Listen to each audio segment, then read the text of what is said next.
राधे राधे दोस्तों। आज मैं आपको बैसाख मास में पीपल सींचने की कहानी सुनाने जा रही हूँ। अगर आपको ये कहानी पसंद आए तो कमेंट बॉक्स में भगवान विष्णु और पीपल देवता की जय अवश्य लिखिए। साथ ही मेरे चैनल को सब्सक्राइब कीजिए और बेल आइकॉन पर क्लिक जरूर कीजिए, जिससे हमारे वीडियो के नोटिफिकेशन आपको मिलते रहें। अब सुनिए ये कहानी। किसी गांव में एक पति पत्नी रहते थे।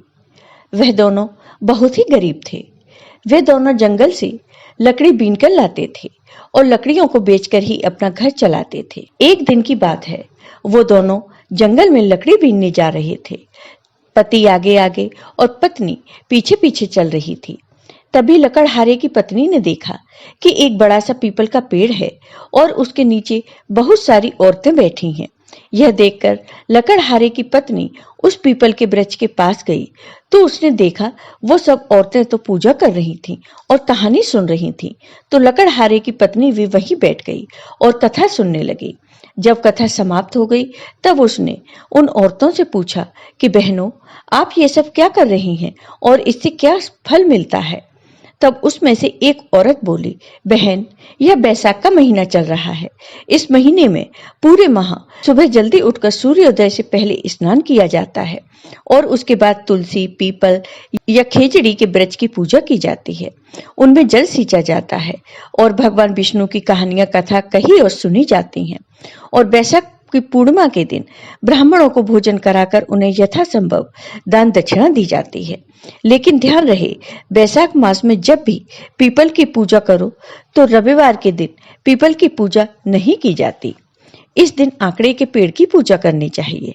अगर बैसाख मास में मन से पूजा पाठ किया जाए, बैसाख स्नान किया जाए तो अन्न, धन, सुख, समृद्धि और मन वांछित फल की प्राप्ति होती है। लकड़हारे की पत्नी मन ही मन कहने लगी, हे भगवान विष्णु, मेरे पास सच्ची श्रद्धा के अलावा और कुछ नहीं है जिससे मैं आपकी विधिवत पूजा कर सकूं। यह सोचते हुए वह वहीं पर बैठी रही। जब सारी औरतें पूजा करके वहां से चली गईं, तो लकड़हारे की पत्नी ने अपनी साड़ी के पल्लू को तालाब में डुबोया और गीला करके पीपल की जड़ में लाकर निचोड़ दिया। अब रोजाना वह यही करती और पूजा करती। उसके मन में सच्ची श्रद्धा और आस्था थी। उसे पूरा विश्वास था कि भगवान विष्णु उसकी पुकार जरूर सुनेंगे। जब शाम को वो दोनों पति पत्नी लकड़ी लाते तो लकड़हारे की पत्नी एक लकड़ी निकालकर अलग रख देती, क्योंकि वह सोचती थी कि जब यह लकड़ियां इकट्ठी हो जाएंगी तो पूर्णिमा के दिन इन्हें बेचकर ब्राह्मणों को भोजन करा देगी। तो ऐसा करते करते पूरा बैसाख का महीना बीत गया और पूर्णिमा का दिन आ गया। तो सुबह उसने अपने पति से कहा कि मैं आज आपके साथ लकड़ी बीनने नहीं जाऊंगी, मेरी तबीयत कुछ ठीक नहीं है।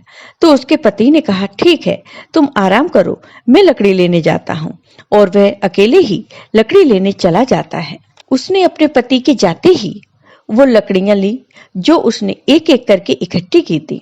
उन लकड़ियों को लेकर वो बेचने के लिए चल दी। भगवान विष्णु की कृपा से वो लकड़ियां चंदन की हो गईं, लेकिन लकड़हारे की पत्नी को इस बारे में कुछ भी पता नहीं था। तो जैसे ही वह राजमहल के आगे से गुजरी, चंदन की बहुत ही अच्छी खुशबू आई। राजा ने अपने सैनिकों से पूछा, ये चंदन की खुशबू कहाँ से आ रही है।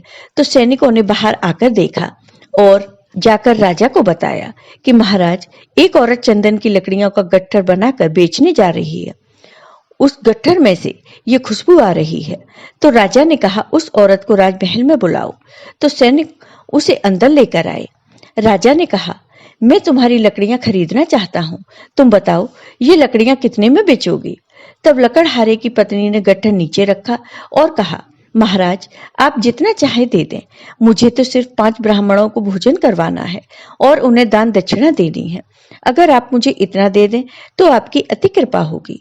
तो राजा ने ब्राह्मणों को भोजन कराने, उन्हें दान दक्षिणा देने की सारी व्यवस्था कर दी। फिर लकड़हारे की पत्नी अपने घर चली गई।